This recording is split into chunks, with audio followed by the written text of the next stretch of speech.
Jani Sport Flabaga Tiani Muso Demsani Mabakoro au Bismillah Tuguni. Émission Sport Kaneka Amna Andado. Championnat National Ligue 1 Orange 9e journée au programme Amseko 8e journée résultat au di Auma Minkera samedi 9 décembre 2023. Au Diabio Ambo di Auma Kofa Amta 10e journée 11e journée Ambo programme di Auma Katlakana Kam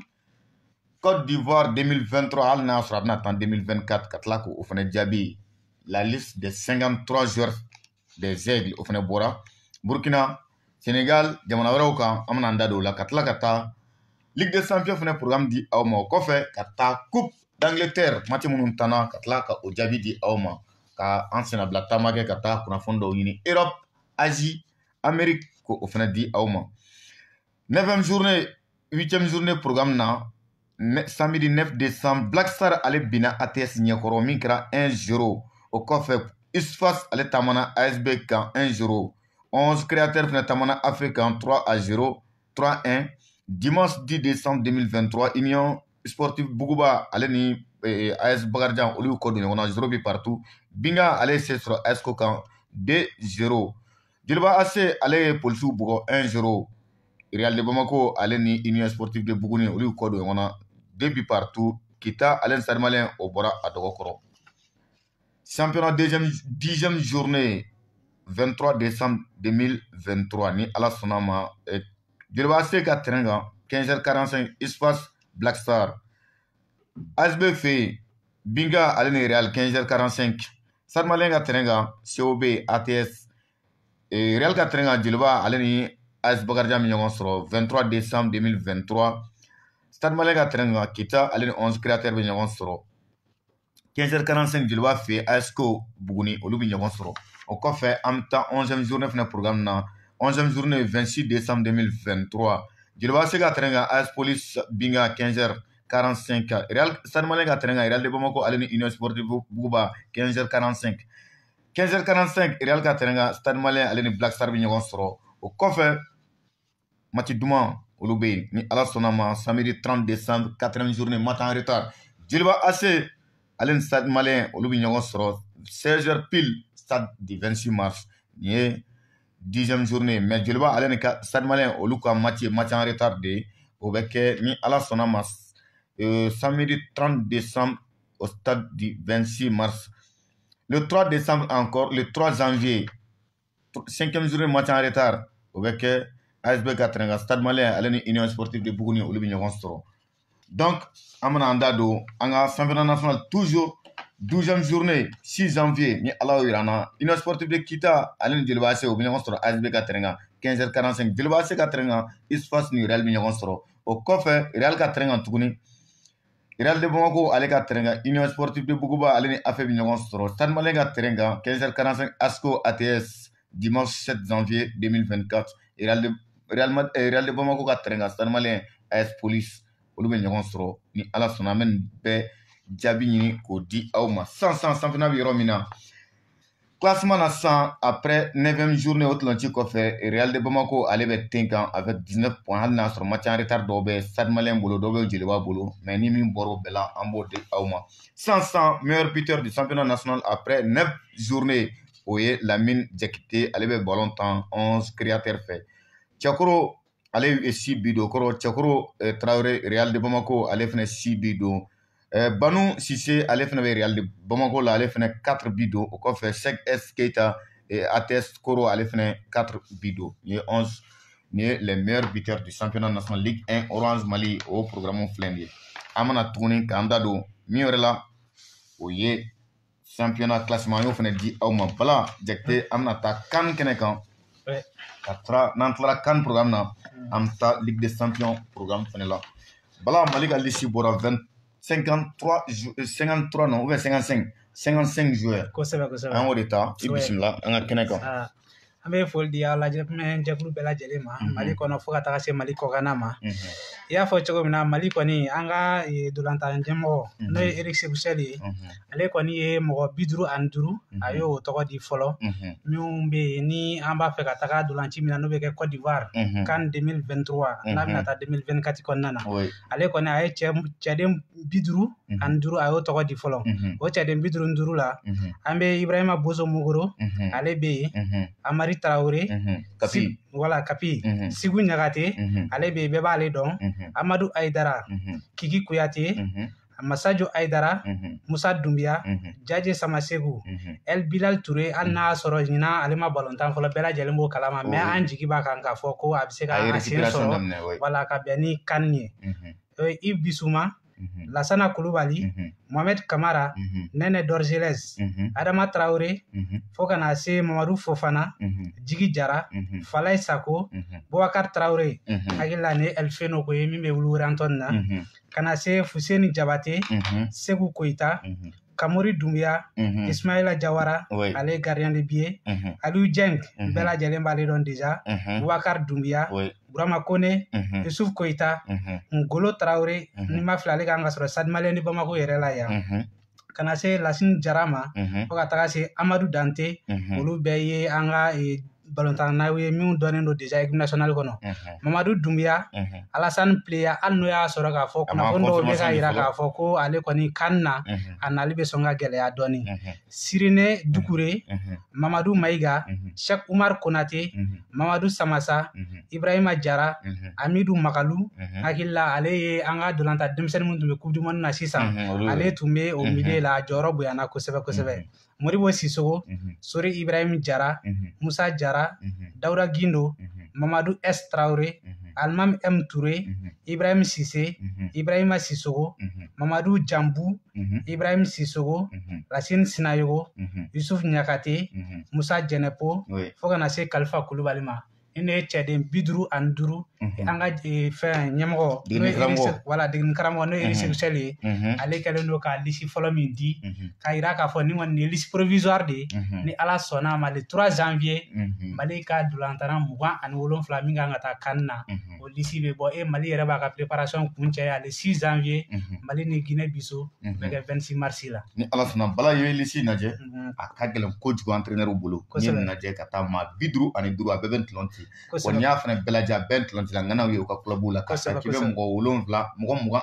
ta na i b'a ye k'a fɔ entraîneur u bɛ sɛgɛn nin na kosɛbɛ parce que choix ma nɔgɔn a bɛɛ bɛ se ka fɔ de nin wagati la nin bɛ fɔr na ka tɛmɛ nin kan mais joueur tɛ nin na k'a fɔ ko i bɛ se k'a fɔ ko min jɔyɔrɔ man ɲi an bɛ yɔrɔ min na kosɛbɛ. N'an bɔra yen jamana wɛrɛw fana caman u ka listew bɔ hali n'a sɔrɔ sisan an bɛ se ka kuma liste in kan dɔɔni ne yɛrɛ min jateminɛ la kosɛbɛ o ye la présence de gardien Mamadou Samassa ale famana ka na kosɛbɛ n'i ye a jateminɛ ale kun famana ka na équipe nationale la i bɛ taa dɔn ni fo Magasuba ka taa na fo bi a kun famana ka na kosɛbɛ.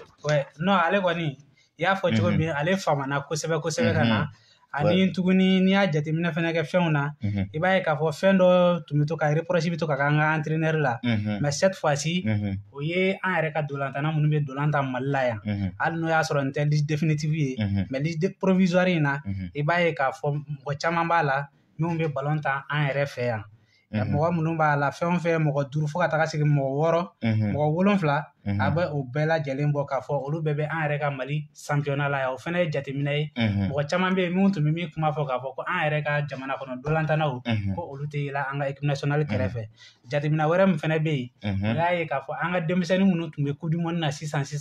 o denmisɛnnin ninnu dɔw fana tɔgɔ bɛ liste in na donc olu bɛɛ ye fɛn ye min b'a yira k'a fɔ k'an ka degeni karamɔgɔ a hakili bɛ nin denmisɛnnin ninnu bɛɛ la parce que i b'a jateminɛ keba k'a fɔ hali dɔw yɛrɛ n'i ye maliyɛn dɔw ɲininka bi olu sago ye k'a fɔ ko denmisɛnnin minnu taara Coupe du Monde in na ko ka olu de wele ko ka taa Coupe d'Afrique la hali n'o y'a sɔrɔ k'a fɔ denmisɛnnin balontan ani mɔgɔkɔrɔba balontan a ka jan ɲɔgɔn na kosɛbɛ. Voilà, est-ce que Sirène Doucouré b'a la liste in na est-ce que Sirène Doucouré ale b'a la. Sirène Doucouré b'a la. Voilà, Sirène Doucouré n'i y'a jateminɛ n bɛ k'ale fana siɲɛ fɔlɔ ka na musow fɛ n'i y'a lajɛ a bɛ joué yɔrɔ min na sisan a ka position yɛrɛ fɔlɔ terrain kɔnɔ o ye avant centre ye o tɛ numéro 9 ye sa numéro 9 kɔfɛ a bɛ joué Loriana n'i y'a jateminɛ âge a bɛ san 21 na. Voilà, denmisɛnnin min don a mètre ko franco malien don o kɔfɛ tuguni a ka taille o ye 1m93 donc o b'a yira k'a fɔ kɔni tɛ ɲɔgɔn don. I b'a dɔn sisan Mali ɲɛ gannen don attaquant ɲini de la parce que la an ka attaquant minnu b'an bolo ka kɔrɔ n'o ye Ibrahima Kone fo ka taga se Malouda ninnu ma ninnu bɛɛ banalen don donc a yirala k'a fɔ déjà k'olu tɛna se ka taga CAN na o de kama bi an ka degeni karamɔgɔ yɛrɛ a cɛsirilen don kosɛbɛ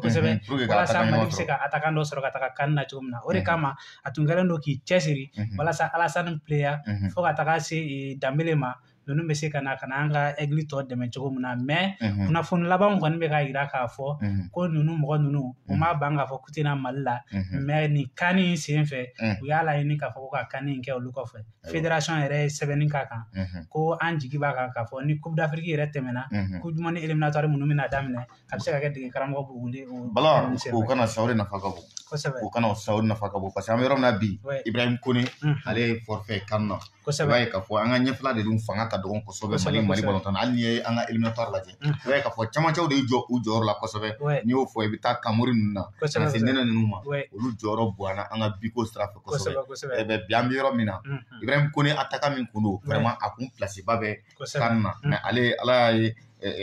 bana se ale ma bon an bɛ dugawu don kɛ ale kelen tɛ Mali b'a ye sisan k'a fɔ Malouda ale fana ye forfait pour la CAN o kɔfɛ tuguni milieu de terrain Sékou Touré bi tiɲɛ yɛrɛ la ɲɔgɔn nɛgɛ ma ɲi Sékou kun place ba bɛ Mali milieu kɔnɔ o b'a ye k'a fɔ Aliou Dieng fana b'a la non Aliou Dieng bɛ lisi la voilà Aliou Dieng bɛ lisi la Aliou Dieng kɔni a Bala o ma gérer Aliou Dieng jɔyɔrɔ ka bon kosɛbɛ Bala an bɛ taa fana jamana wɛrɛw kan Sénégal ale fana y'a ka liste bɔ n'i y'o lajɛ Sénégal ka liste bɔra o kɔfɛ tuguni Burkina o fana ka liste bɔ mais sisan jamana min kɛra k'a ka liste yɛrɛ définitive di est-ce que o tɛ Angola ye o ye Angola de ye ale kɔni ale ma taa bila daga la olu kɔni olu ye joueur 27 tɔgɔ di directement parce que i b'a dɔn k'a fɔ préparatifs ni fɛnw na olu ta complet dira quoi liste olu kɔni olu ka liste complet déjà maintenant a bɛ se ka kɛ wagati min na n'u bɛna préparation na a bɛ se ka kɛ ni mɔgɔ banata yira la u bɛ se ka mɔgɔ wɛrɛ wele ka remplacer avant le 3 parce que le 3 liste définitive bɛɛ lajɛlen bɛ di CAF la ka bɛn n'o ye n'o y'a sɔrɔ mɔgɔ min ka liste di sa o kɔni o sen t'a la Bala an bɛ taa Europe y'a ye k'a fɔ semaine tɛmɛnen matchw kɛra an bɛna daminɛ fɔlɔ Ligue des Champions tirage kɛra tirage min kɛra a kɛra match gɛlɛmanbaw ye i b'a ye k'a fɔ match fana bɛɛ équilibre b'a la équilibre bɛ matchw la cogo di club in bɛɛ bɛ ɲɔgɔn peser an bɛ taa fɔlɔ premier tirage Porto ale bɛ Arsenal bisimila a ka terrain kan o la n'i y'o match lajɛ i b'a ye k'a fɔ ni Arsenal club min don bi a b'a sen kan Angleterre mais hali o yɛrɛ la k'a b'a sen kan Porto fana o jɔyɔrɔ ka bon kosɛbɛ bi an bɛ yɔrɔ min na Arsenal de bɛ tagama ale bɛ bɔ ka taa Porto fɛ yen Naples ale bɛ Barcelone bisimila i b'o ye k'a fɔ fana Bala o match dumanba yɛrɛ kosɛbɛ donc PSG Real Sociedad Paris Saint-Germain Real Sociedad an ka capitaine ale bɛ Real Sociedad la Amari Traoré i b'a ye k'a fɔ o jɔyɔrɔ bonyana ligue yɛrɛ kɔnɔ parce que o kɛra premier o ka poule la Amadou yɛrɛ fana ka wulikajɔ Amari a ka wulikajɔ bonyana kosɛbɛ n'i y'a jateminɛ hali Barça contre Real a ka blessure jouera fɛn kan kosɛbɛ Real Sociedad kan voilà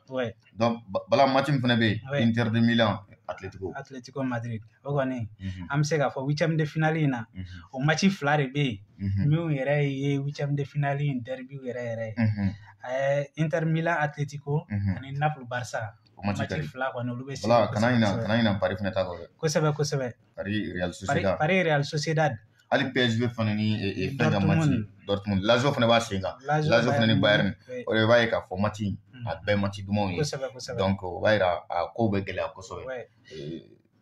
an bɛ taa kunun Copenhague ale ni Manchester City pour que k'a dafa RB Leipzig ka bɔ Allemagne ale de Real Madrid olu de fɛ bɛ ɲɔgɔn sɔrɔ kiba n'i y'a jateminɛ nin tirage in kɔnɔ i y'a fɔ cogo min na match ninnu si ma nɔgɔn mais n y'a fɔ cogo min na match damadɔ de bɛ fɛn ninnu na olu kɔni olu ka gɛlɛn kosɛbɛ sinon dɔw bɛ yen n'i y'a jateminɛ par exemple Copenhague ale ni Manchester City balontan don sinon mɔgɔ bɛ jigi d'a kan k'a fɔ ko City kɔni ale ka sebaya sɔrɔ o ko in voilà o b'a la mais Europe fana y'a damana fɛn wɛrɛ ye Ligue des Champions ye a damana bɔlɔn ye mais City t'a sen kan sisan n'i ye fɛn fana ka match lajɛ Paris Saint-Germain ka match fana lajɛ i b'a ye k'a fɔ Paris ye gɛlɛya sɔrɔ a ka éliminatoire kɔnɔ a ka match de poule la parce que i b'a ye k'a fɔ a ka qualification ni u kun ka bi kelen min m'u arranger sisan kuma sɔrɔ Paris taara lamisa n'an bɛ min wele ko Europa League ka taga yen yɛrɛ directement i b'a ye k'a fɔ ale fana baraji tirage kɛra minnu bɔra Ligue des Champions na fo kana se minnu kɛra deuxième Europa League kan o fana tirage kɛra lundi don kelen in na i b'a ye k'a fɔ Shakhtar Donetsk ale ni Marseille olu bɛ ɲɔgɔn sɔrɔ Lens ka bɔ Faransi ale ni Fribourg ka bɔ Allemagne olu bɛ ɲɔgɔn sɔrɔ Milan AC ka bɔ Italie ale ni Reims ka bɔ France olu bɛ ɲɔgɔn sɔrɔ Benfica ale ni Toulouse ka bɔ France olu bɛ ɲɔgɔn sɔrɔ Feyenoord ka bɔ Pays-Bas ale ni Roma ka bɔ Italie olu bɛ ɲɔgɔn sɔrɔ Young Boys Bern olu ni Sporting Braga ka bɔ Portugal olu bɛ ɲɔgɔn sɔrɔ Braga ale ni Karabakh olu fana bɛ ɲɔgɔn sɔrɔ i b'a kalama Baraga la an yɛrɛ ka cɛden bɛ yen n'o ye Sigu Ɲagate ale olu fana ka défenseur ba ye Galatasaray ale ni Spartak de Braha olu fana bɛ ɲɔgɔn sɔrɔ o ye Europa League fana barrage tirage nin ye o fana ye ni Ala sɔnna ma voilà an bɛ taa kunu match minnu tana anglais fɛ yen i b'a ye k'a fɔ a kɛra match ye coupe d'Angleterre kosɛbɛ kunu i y'a fɔ cogo min na coupe d'Angleterre ale quart de finale tun bɛ sen na Everton ale ni Fulham tun bɛ ɲɔgɔn na dolantan kɔni banna 1-1 mais tiro bi la sa i b'a ye k'a fɔ Fulham ale kɔni ye Everton sen bɔ a la 7-6 o tɛmɛnen kɔfɛ u ka national équipe min bɛ yen n'a bɛ fɔ o ma ko Port-Wal ale fana ni Middlesbrough olu tun bɛ ɲɔgɔn na i b'a ye o ntolantan Middlesbrough kɔni ye olu ci 7-0 o kɔfɛ min tun ye quart de finale in derby dɔ ye o ye Chelsea ale ni Newcastle hali n'a y'a sɔrɔ Newcastle taara so kosɛbɛ parce que ntolantan banna 1-1 mais tiro bi la Chelsea kɔni ale ye Newcastle minɛ ka olu sen bɔ a la 4-2 ka dafa bisa 20h Liverpool ale ni West Ham olu b'a kuncɛ voilà o match duman yɛrɛ kosɛbɛ o ka di yɛrɛ de o 18h kelen Barcelone ale ni Almeria fana bɛ ɲɔgɔn sɔrɔ o ye championnat national Ligue 1 Liga ye championnat national espagnol donc Barça ale ni Almeria bɛ ɲɔgɔn sɔrɔ n y'o match lajɛ o fana match ka di kosɛbɛ donc o b'a jira k'a fɔ bi programme ba tɛ yen bɔlɔntan na fo n'a kɛra Bundesliga fana bɛ yen Bundesliga bɛ yen bi i b'a ye k'a fɔ Allemagne championnat la sa fɛn min olu ka 16e journée kunun dɔw tanna a bɛ continuer bi i b'a ye k'a fɔ 17h30 Union de Berlin ale ni Cologne olu bɛ ɲɔgɔn sɔrɔ Bayer Leverkusen ale min ma ci ɲinan fɔlɔ Europe ale ni fɛn Bochum olu bɛ ɲɔgɔn sɔrɔ 19h30 Xabi Alonso ale de olu ka degeli karamɔgɔ ye o 19h30 kelen in na i b'a ye k'a fɔ Eintracht Francfort ale ni Borussia Mönchengladbach olu bɛ ɲɔgɔn sɔrɔ o 19h30 kelen na tuguni i b'a ye k'a fɔ Wolfsburg olu ni Bayern de Munich olu bɛ ɲɔgɔn sɔrɔ Stuttgart olu ni Augsburg olu bɛ ɲɔgɔn sɔrɔ Eidenten olu ni Fribourg olu bɛ ɲɔgɔn sɔrɔ 19h30 ka 16e journée in ko o kuncɛ 17e journée la Ligue 1 France bi 20h Paris ale ni Metz bɛ ɲɔgɔn sɔrɔ Strasbourg ale ni Lille voilà ni match bɛ ka di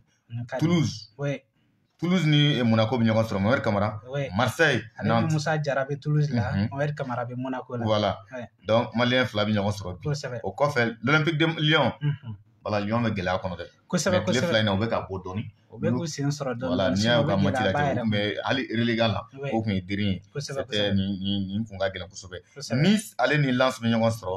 20h o kɔfɛ Clermont ale fana ni Stade Rennais bɛ ɲɔgɔn sɔrɔ Rennes ale bɛ Le Havre o bisimila o kɔfɛ tuguni Montpellier olu fana bɛ ɲɔgɔn sɔrɔ Montpellier ni Marseille voilà nin match bɛ ka di o bilama kɔni o fana o ye derby dɔ ye balama ko don ɲɔgɔn na min ye